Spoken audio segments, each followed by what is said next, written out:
música é muito chato, ele começa a ouvir e não gosta, ele vai aceitar. Mas vamos lá. E eu fiquei muito feliz com a proposta da primeira pregação, que foi para falar sobre o pecado. O pecado. E eu fiquei assim, puxa vida, falar contra pecado, falar de pecado, é sempre um assunto bem indigesto. Mas é importante. E é importante você saber como é que o pecado, ele acontece, de fato. Como é que funciona. Como é que o nosso interior funciona para produzir pecado. Porque às vezes você faz coisas, como Paulo disse, né? Faço coisas que não gostaria de fazer, e aquilo que eu gostaria de fazer, eu não consigo fazer. Então faço o mal que não quero, e não consigo fazer o bem que gostaria de fazer. Se Paulo, né, um dos maiores apóstolos que nós podemos considerar, as duas bases da vida apostólica da igreja, é Pedro e Paulo. Pedro, o primeiro Papa, Paulo, aquele que levou a palavra de Deus para toda aquela região. Nós conhecemos do Oriente Médio, depois da Europa. Então, se Paulo chegou a dizer que faz o mal que não gostaria de fazer e não conseguia fazer o bem que gostaria de fazer, então imaginemos nós, né? Que somos muito menores nessa escala de entrega a Deus do que o nosso querido amigo Paulo. Então o que nós vamos fazer? Como é que funciona? Como é que eu faço para evitar que o pecado se torne uma coisa meio que institucionalizada dentro de mim? O que eu quero dizer com isso? Você não conhece aquelas pessoas que pecam de maneira assumida mesmo? O cara é ruim, mas ruim dentro, entendeu? O cara é traficante, o cara sabe que o tráfico é prejudicial a todo mundo, inclusive a ele, mas ele assumiu, eu sou traficante. Ou então, o cara que é viciado em alguma droga, tá certo que ele é viciado, ele já não domina mais, mas tem aquele ponto onde ele está prestes a se tornar um dependente químico, mas ele nem está agindo pela vontade dele. Então ele fala, não, eu quero usar, eu vou comprar, eu vou traficar, eu vou buscar. Ou seja, ele tomou a decisão, eu vou errar. Já é uma coisa consciente dele. Ou o cara que está no adultério, por exemplo. Eu sou casado há 27 anos, graças a Deus nunca adulterei com minha esposa no meu casamento, mas eu conheço pessoas que têm a esposa dentro de casa e tem mais uma ou duas fora, né? E ele faz isso de maneira consciente e ainda conta vantagem. Sou macho, né? Quer lembrar ele que mamão também é macho, já estou com medo do meu tipo. Mas já tá. Não é só ser macho, tem que ser homem, né?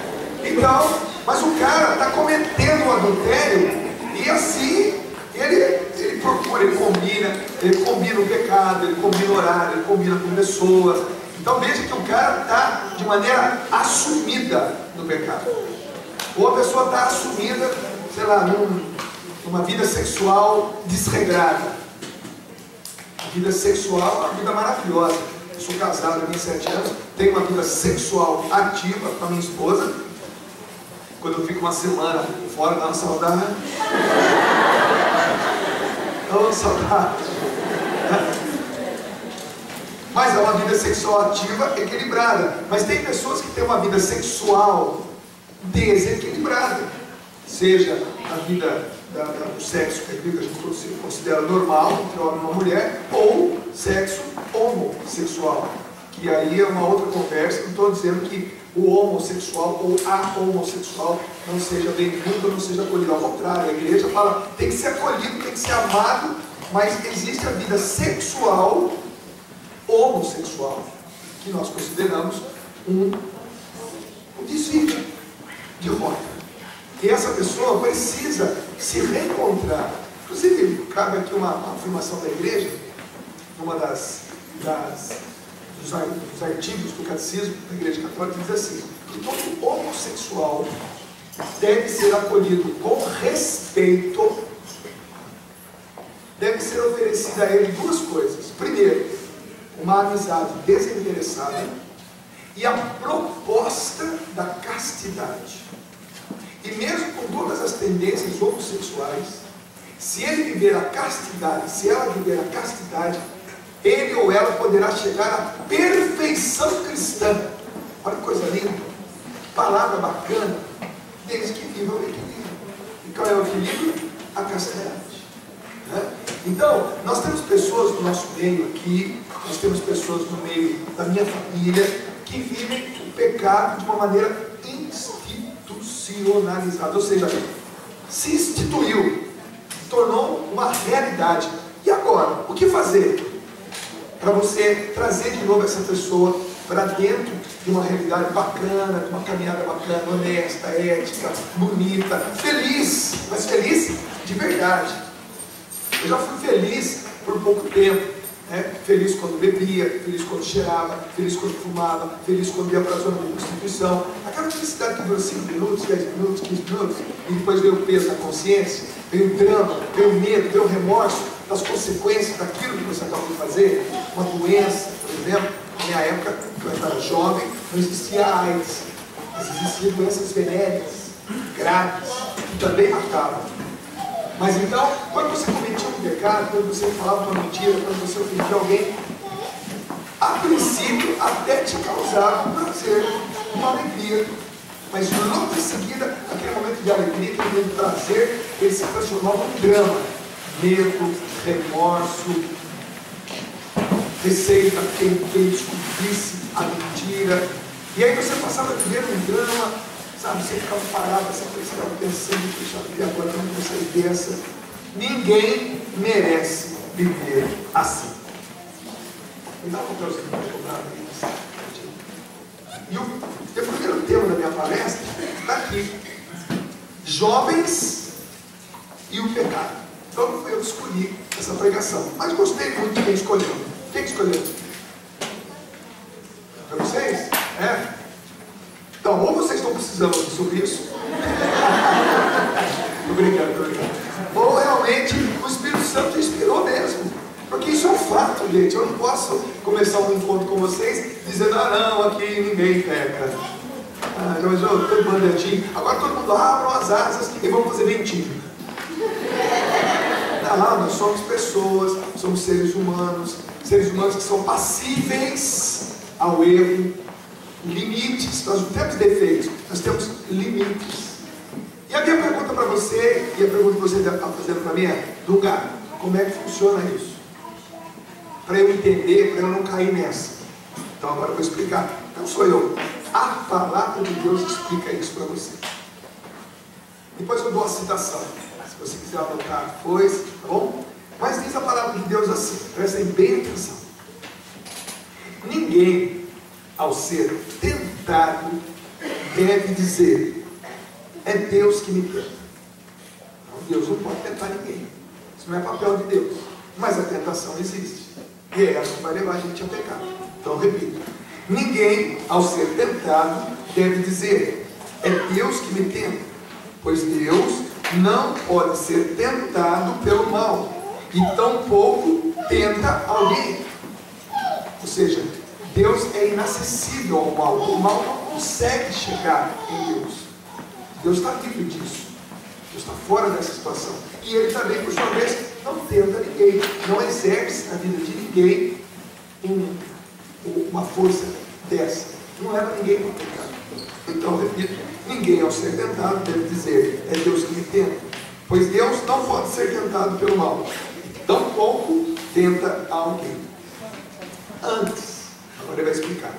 Antes, cada qual é tentado por sua própria concupiscência. Uau! Palavra bonita, hein? Concupiscência. Ainda diz que cada um tem a sua. Eu tenho a minha, você tem a sua. Cada um é tentado pela sua própria concupiscência. Daqui a pouco eu explico o que é concupiscência. Que o arrasta e o seduz. Em seguida, a concupiscência concebe o pecado. E o pecado dá à luz. E o pecado, uma vez maduro, gera a morte. Veja a consequência. Veja a sequência, melhor dizendo. Preste bem atenção que você é inteligente, você vai pegar rapidinho. Antes, cada qual é tentado pela sua própria concupiscência, que o arrasta, mas também que o seduz. Em seguida, a concupiscência consegue. As mulheres que já ficaram grávidas sabem como é que é. De repente ela consegue. Ela não tinha, mas ela foi fecundada, então ela consegue. Em seguida, a concupiscência consegue o pecado. Chega uma hora que ela dá a luz, ou seja, nasce o pecado. E o pecado, uma vez maduro, gera o quê? Morte. Então veja que tem muita gente morrendo aí e não sabe disso. Concupiscência é a história de pecado de cada um de nós, que vai dizer que cada um tem a sua. Eu tenho a minha. Eu tenho 50 anos de idade, me converti com 18 para 19 anos, mas antes da minha conversão, tudo que eu fiz de errado, eu não esqueci, está dentro de mim. Então eu usei drogas, eu fumei maconha, eu cheirei cocaína, eu bebi, eu bati, eu apanhei, eu me prostituí. E eu não esqueci nada disso, está tudo no HD aqui, digamos assim. Se eu quiser lembrar da última vez que eu usei maconha, com quem eu fumei, de quem eu comprei, onde é que eu estava, está tudo aqui. É a minha história. Se eu quiser saber a última vez que eu me deitei na cama com uma prostituta, numa zona de prostituição, eu vou me lembrar onde era, o nome da zona, vou lembrar o nome da pessoa, mas nem perguntei na época, né? Onde é que era, que cidade, quem eram os amigos que viviam isso. Por quê? Porque é a minha história. E essa história permanece. Só uma pessoa pode esquecer disso. Quem? Deus. Mas nós continuamos a lembrar. E se nós formos numa rodinha de homens ou numa rodinha de mulheres e a gente começar a partilhar a nossa história, a gente vai ficar sabendo em cada história. E é essa história que é a minha história de concupiscência. Às vezes você vê um velhinho sentado assim na cadeira, assim, você fala, que dó, ele tem a história de concupiscência dele. Às vezes você tem um jovem ali de 14 anos, você fala, nossa, que beleza, no comecinho da vida, ele tem a história de concupiscência dele. Então, essas histórias muitas vezes são um pouco graves, são um pouco traumatizantes, marcaram a nossa vida. E o que a palavra está dizendo? Eu estou dizendo isso para você saber, para você ter consciência. Quando a gente sabe como é que a coisa funciona, a gente fica mais esperto. Estou explicando para você que essa história é que ora te arrasta e que ora te seduz. Se eu der bobeira, a minha história, se eu ceder, se eu não lutar contra essa história, se eu não ficar esperto, é igual o cara que saiu do alvo e fala, só por hoje. Eu não posso tomar o primeiro golpe, porque eu sei que eu sou frágil naquela situação. Então a palavra de Deus diz que cada um é tentado pela sua própria concupiscência. Sendo bem sincero com vocês, nem tudo a gente testemunha no microfone, senão choca demais. Nem tudo eu revelo, até mesmo para minha esposa, da minha história de concupiscência. Para quê? Vai chocar demais. O porquê? Vai chocar demais. Mas eu não posso negar, sendo bem sincero comigo mesmo, sendo bem sincero com Deus, sendo bem sincero com vocês, o que me faz pecar hoje é a minha história de concupiscência. Quando eu dou bobeira, quando eu não fico, esperto, quando eu sei das minhas fraquezas e permito que elas fiquem cada vez mais evidentes, eu vou cair. Então, cada qual é tentado pela sua própria concupiscência. Então eu te digo para você jovem, para você adulto, para você ancião que está aqui. Fique esperto. Se você quer ser feliz de verdade, o objetivo nosso é esse. É ser feliz de verdade, não é ser feliz de mentira. E nem ser feliz um pouquinho. É ser feliz de verdade. Para valer. Eu me converti com 18 para 19 anos. E desde os 18 para 19 anos, até 50 anos, dá o que é isso? 32 anos, é isso? Há 32 anos eu vivo como alguém que quer ser feliz para valer. E não feliz. Não, feliz para valer. Agora, nesse ser feliz para valer, eu sei das minhas fraquezas. Eu sei, eu conheço. Eu me conheço. Eu te conheço. Quando a gente é muito amigo de uma pessoa, quando a gente está na vida dela há muito tempo, a gente pode falar para ela assim, eu te conheço, cara, calma aí, eu te conheço, vamos devagar, pega leve. Eu sei que isso pode acontecer na tua vida, eu te conheço. A gente não usa essa expressão? Eu te conheço, cara, anda devagar. Porque você já se preocupa com aquela pessoa. Mas a sequência é essa: que o arrasta e o seduz. Quando a gente está muito forte na fé, quando a gente está assim, rezando, participando do grupo de jovem, de oração, a concupiscência, ela, porque a gente está forte, ela vem e quer nos arrastar. Ela usa força com a gente. Quando a gente está frágil, ela vem e nos seduz. As mulheres sabem muito bem o que é sedução. Homem não sabe muito bem o que é sedução, não. Mas a mulher sabe. A mulher, quando quer seduzir, a gente faz assim, ó. Dá aquela virada de cabelo. Mulherada, não é? Esses cabelos bonitos, bem tratados aí, meu filho, ele chega, dá aquela varrida assim no ambiente, aquele cheiro. Ou então quando faz a unha, parecendo. Mostrar a unha. Te conheço, te conheço. Quando o pecado, olha essa nossa história de concupiscência, não consegue nos arrastar, ela vai nos seduzir. Então, fica esperto, porque não, eu estou forte, ela não vai me arrastar. Mas ela pode te seduzir. Né? A sua história de concupiscência, essa história que você tem, ora ela te arrasta, ora ela te seduz. Ah, Bruna, mas eu sou uma pessoa vivida, estou tranquilo, eu não passo mais por isso. Então, pode enterrar que você morreu. Não adianta, quem está vivo passa por isso. E não sou eu que estou dizendo. É a palavra de Deus que está explicando para nós como é que funciona. E se ela explica como é que funciona, é para você ficar esperto. Você não cair nessa. Ora ela te arrasta, ora ela te seduz. A tal ponto, continue prestando atenção, por favor, porque isso é muito importante. É a primeira pregação do nosso encontro. A concupiscência, em seguida, né, se arrastar ou se seduzir, a concupiscência consegue o pecado. Ela consegue. Quando você consegue o pecado, por exemplo, quando a mulher consegue uma criança, você olha para a mulher e fala assim, estou grávida, mas ela não tem barriga, ela não está vomitando, ela não está sentindo enjoo, ela não está indisposta, mas ela já está grávida, ela concedeu. Como a minha nora, ela está grávida, mas o corpo dela não mudou ainda, a barriga não começou a crescer, mas ela está grávida, ela concedeu. Está dentro dela o bebê. A gente não sabe se é homem, não sabe se é mulher, mas está ali, está concebido, certo? Então, às vezes, quando você não luta, quando você não fica esperto, quando você se permitiu ser seduzido, ou se você se permitiu ser arrastado, você ainda não percebeu, mas você já concebeu. Tipo assim, aquilo que me escandalizava, não me escandaliza mais. Ah, é normal. É normal. Então você já está achando normal, porque você já concebeu. Você não está se sentindo mais ofendido. Alguém chega para você, por exemplo, quando eu jogava futebol, alguém me xingava no campo, xingava mais a minha mãe do que a mim, né? Me xingava daquele palavrão que mais ofende a mãe. No campo de futebol, aquilo lá soa como música. Você não se ofende, porque faz parte daquilo lá. Porque você já se acostumou tanto que aquilo lá não te ofende. Você vai elogiar, nossa, isso aqui é bom pra, e fala um palavrão.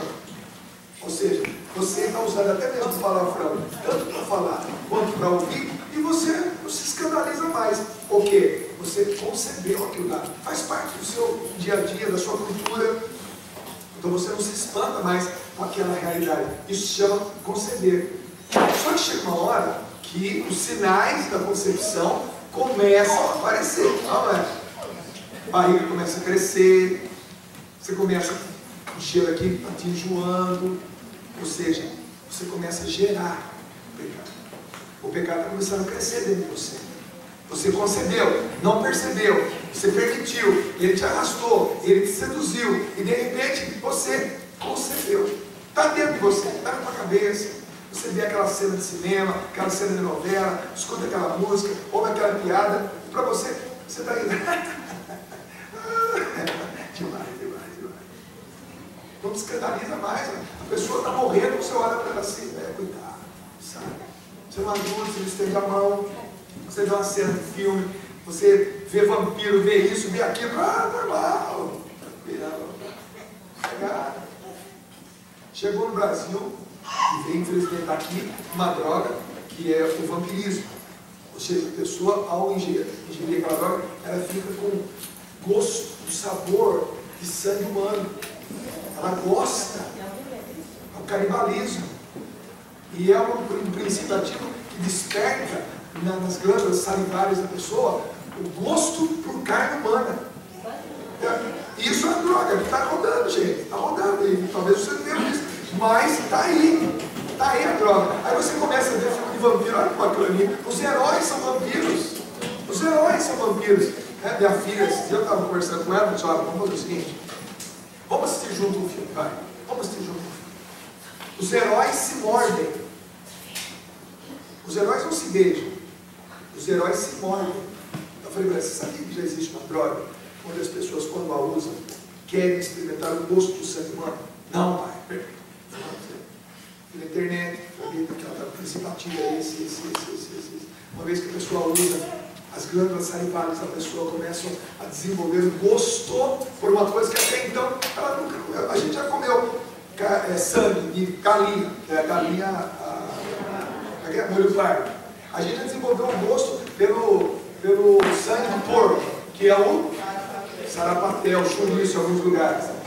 A gente já desenvolveu, entendeu? Agora, imagina você desenvolvendo o gosto, o prazer de experimentar o sangue humano. Gente, só que essas coisas nós vamos concebendo. É normal. Chega uma hora, aquilo que você concebeu começa a criar espaço dentro de você. Claro que eu fui num exemplo agora totalmente drástico, mas já é uma realidade em alguns lugares. Então, tomem cuidado. Mas só para exemplificar, que uma vez que você concebe o pecado, ele começa a gerar em você, começa a mudar o teu corpo. Você começa a olhar para a pessoa e ver sinais de que realmente alguma coisa está sendo gerada nela. O olhar dela, as palavras, ou ela está muito triste, ou ela está muito eufórica, ou ela está muito inconsequente, ela está muito revoltada, ela está muito violenta, ela está indiferente. Então você começa a perceber que alguma coisa está sendo gerada naquela pessoa. E seguindo de novo aqui a sequência, em seguida a consciência concebe o pecado e dá a luz. Chega uma hora que isso nasce. Chega uma hora que nasce. Você usa a primeira vez a droga. Quantos eu conheço que estão na cadeia agora porque experimentaram droga uma vez na vida? Só uma. Já foi suficiente para poder cometer um crime, então apagando o crime. Gente, estou falando porque eu frequento, eu visito o presídio de segurança básica e cadeias públicas, faz parte da minha vida, da minha rotina. Eu vou a esses lugares. Eu vou à casa de recuperação para drogados, à casa de portador do vírus HIV na fase terminal.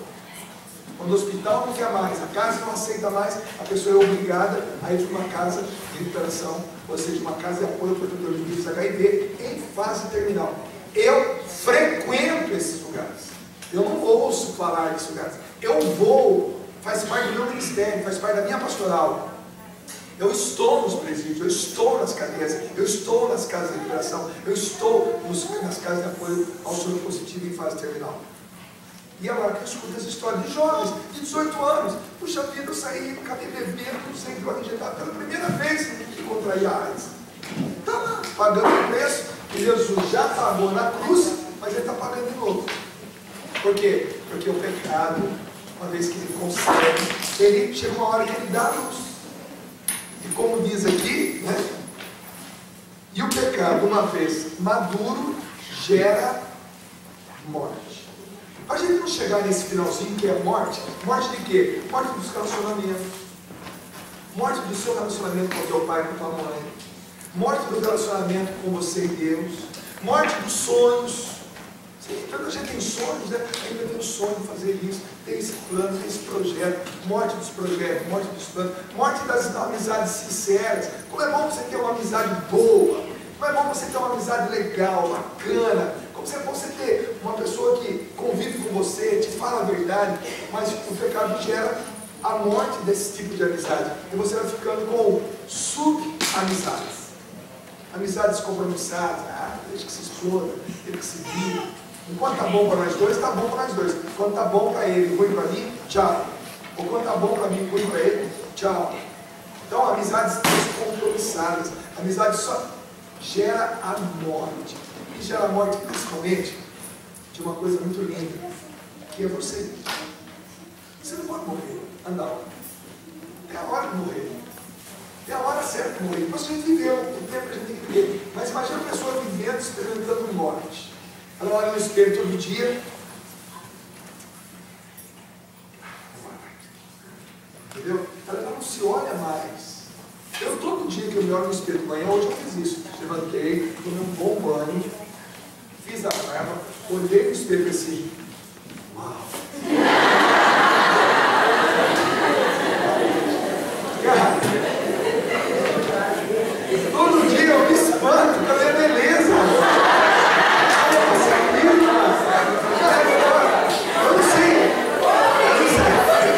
Eu não sei se vocês têm a mesma opinião que eu.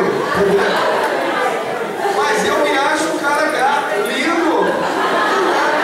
E mentiroso quem olha no espelho e não acha isso. Porque todo mundo antes de vir pra cá deu uma olhadinha no espelho. Deu ou não deu?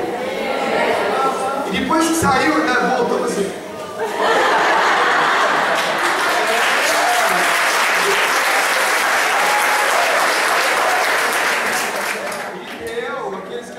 Cabelo, você não está brilhando da testa. Aqueles que têm muito cabelo, deu uma jogadinha para cá, uma jogadinha para lá. Aqueles que usam óculos, acertou o óculos no rosto assim. As meninas passaram um batomzinho ou não, passaram a maquiagem ou não. Mas você olhou aqui, por que você se olhou no espelho? Para você conferir se aquilo que você gosta, ama, ainda é aquilo que você gosta e ama. Quantos já não se olham mais no espelho? Quantos já não ligam mais para sua estética? E não é uma questão de humildade, não, de desapego. É porque está deixando de se amar, está deixando de acreditar em si próprio, está morrendo e não vê. Porque quem está no pecado vai experimentando a morte. Em outra passagem bíblica vai dizer que o salário do pecado é a morte. Então nós não podemos, de maneira alguma, jovens, adultos, homens, mulheres, nós não podemos correr o risco de experimentar esse tipo de morte. E só tem um jeito de experimentar esse tipo de morte. É a gente não estar contra essa história que está em nós, que se chama concupiscência. Essa capacidade que nós temos, mas também essa história que nós temos de pecado. E quando nós nos encontramos com Deus, no meu caso foi aos 18 anos, estava andando pelas ruas da minha cidade, drogado ainda, tinha acabado de fumar maconha, mas a minha mãe já era de grupo de oração, meu pai já era de grupo de oração, minhas irmãs de grupo de oração, o meu irmão mais velho não era de grupo de oração, mas um cara sempre muito bom, um cara bacana, todo mundo em casa já lia a Bíblia, já rezava, ia à missa, e o bonitão aqui era aquele cara que dava trabalho, que ridicularizava, que zombava. Quando tinha alguém brigando dentro de casa, eu falava assim, tá vendo? Fica adiante na igreja, eu não vou na igreja e não brigo, vocês vão me brigar aí. Ou seja, nem brigar eu queria brigar mais. Porque eles estavam brigando, porque eles estavam querendo bem da família. Quantas vezes eu fui aquela pessoa chata dentro de casa, todo mundo querendo ir à missa, eu falava, não. E aí usando droga. Quantas vezes eu cheguei em casa drogado, e minha mãe, 4 da manhã, 5 da manhã, abria a porta, me pegava, colocava deitado na minha cama, e eu fingindo que estava dormindo, minha mãe com a mão quase encostando na minha cabeça, eu lembro como se fosse hoje, minha mãe já morreu. Ela, pai do céu, tira o meu filho dessa vida. E eu fingindo que estava dormindo, pensando, essa velha está perdendo tempo. Ele está dormindo, fica aqui rezando. E minha mãe já era batizada no Espírito Santo, já orava em línguas. Vocês sabem o que é oração em línguas? Conhecem? Então, eu pensava, e a vez que morreu? Eu não sabia o que era oração em línguas, eu não conhecia, eu não sabia o que era aquilo. O que está acontecendo em casa? E a minha mãe sabe, a mãe sabe quando o filho está fingindo. fingindo para dormir. Eu sabia que eu estava fingindo, mas ela insistia, ficava precisando de olhinho e tal. Aí minha mãe cansava, e eu ficava ali um tempão ainda, até dormir. Às vezes vomitado na roupa, vomitado nas calças. Entendeu? Então assim, deitava assim. Olha, veja, você tem um